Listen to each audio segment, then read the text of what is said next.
आज मैं आपको एक चुड़ैल की कहानी सुनाने जा रही हूँ। उम्मीद करती हूँ आपको ये कहानी पसंद आएगी। मेरा नाम पीयूष है। मैं पंजाब के एक भटिंडा का रहने वाला हूँ। मैं जो बात आपको बताने जा रहा हूँ ये मेरे साथ 2016 में हुई थी, जब मैं 12th क्लास में पढ़ा करता था। तो हुआ ऐसा था कि एक बार मेरे चाचा की लड़की की शादी होने वाली थी, तो हमारे घर में बहुत सारे रिश्तेदार वगैरह आए हुए थे। तो एक साथ मेरे 3 दोस्त मानव, अजय और दीपक मेरे घर आ रखे थे। हम चारों घर पर बैठे बातें कर रहे थे, तो हमने देखा कि मेरे कुछ रिश्तेदार घर में बैठे बियर पी रहे थे। तो उनको देखकर हमारा भी बियर पीने का मन करने लगा, लेकिन हम ऐसे सबके सामने बियर नहीं पी सकते थे। इसलिए हम लोगों ने प्लान बनाया और घर में बहाना लगा के बाहर बियर पीने चले गए। फिर बियर शॉप से हमने 4 बियर खरीदी और कुछ चिप्स के पैकेट भी ले लिए। और उस जगह से कुछ दूर एक पार्क पड़ता था। रात के समय उस पार्क में कोई आता जाता नहीं था, इसलिए हमने सोचा कि अगर वहाँ जाकर बियर पियेंगे तो कोई हमें देख भी नहीं पाएगा। और फिर हम 4 दोस्त बाइक लेकर उस पार्क में बियर पीने चले गए। वो वहाँ से करीब 7 किलोमीटर दूर पड़ता था। जब हम उस जगह पहुँचे तो रात के 10:45 बज चुके थे। पार्क के गेट पर ताला लग चुका था, लेकिन हम गेट के ऊपर से कूद के अंदर चले गए। पार्क में बिल्कुल सन्नाटा था, कहीं कोई आवाज़ नहीं आ रही थी। उस टाइम गर्मी का मौसम था, लेकिन गर्मी के मौसम में भी उस पार्क में एक अजीब सी ठंड लग रही थी। फिर हम चारों पार्क के अंदर चले गए और एक जगह बैठकर बियर पीने लगे। बियर पीते और चिप्स खाते हुए हम आपस में हंसी मजाक कर रहे थे। इसी बीच मेरा दोस्त दीपक बोला कि मैं बाथरूम करने जा रहा हूँ। तो मैंने कहा रुक, मैं भी तेरे साथ चलता हूँ।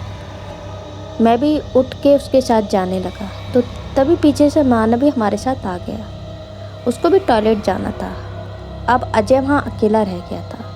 फिर हम तीनों टॉयलेट करके वापस आए तो अजय बोला कि यार बहुत देर हो गई है, चलो अब घर वापस चलते हैं। तो हम तीनों उसका मजाक उड़ाने लगे, बोले कि तू डरपोक है, हम तुझे अकेला छोड़ गए इसलिए तू डर गया।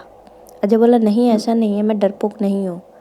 तो मानव बोला ठीक है, अगर तू डरपोक नहीं है तो वहाँ दूसरी तरफ जो ताला पड़ता है उसके पास जाकर वापस आकर दिखा। अजय अकेला वहाँ जाने में डर रहा था, लेकिन फिर भी वह जाने को तैयार हो गया। हम तीनों वहीं बैठे थे। फिर कुछ देर बाद अजय वापस आ गया, लेकिन जब वह वापस आया तो बहुत डरा हुआ लग रहा था। हमने उससे पूछा कि क्या हुआ, इतना डरा क्यों हुआ है। तो उसने बताया कि जब वह तालाब के पास गया तो वहाँ उसको सफ़ेद साड़ी पहने एक औरत बैठी गाना गाते दिखाई दी। उस औरत को देखकर वह डर के मारे वहाँ से भाग के आ गया। उसकी बात सुनकर मानव हंसने लगा, बोला अजय तो डरपोक होने के साथ साथ पागल भी हो गया है।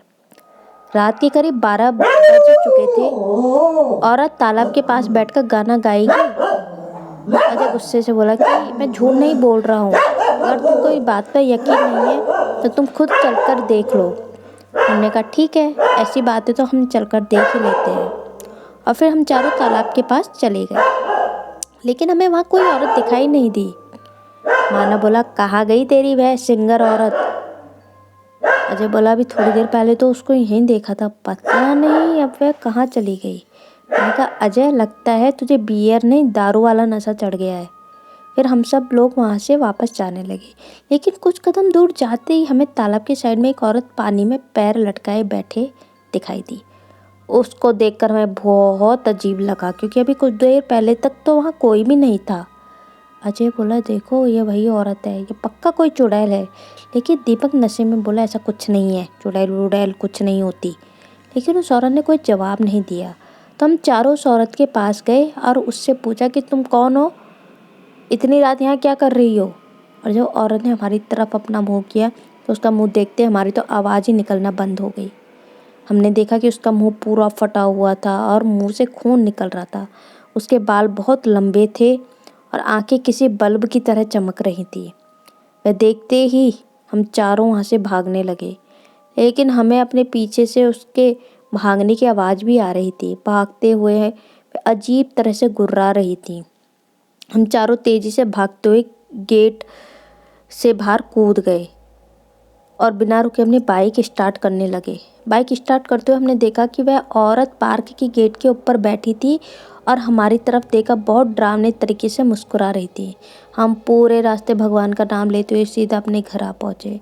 घर में चहल पहल हो रखी थी, लेकिन हमने किसी को कुछ नहीं बताया और चुपचाप एक कमरे में जाकर सो गए। उस रात को याद करके आज भी मैं बहुत डर जाता हूँ। दोस्तों, अगर आपको मेरी ये कहानी पसंद आई हो तो please like share and subscribe करें। अपने चैनल को प्यार एंड सपोर्ट करें। आपको और भी कहानियाँ मिलती जाएंगी। और जो मैंने अभी मोहिना का बदला का वो करा है, वो एपिसोड मैंने फ़िलहाल रोके हुए हैं, क्योंकि मैं कुछ टाइम बाद उसकी और एपिसोड डालूँगी। तो फ़िलहाल मैं बीच में और कहानियाँ ला रही हूँ, तो उनको एंजॉय करें। Thank you.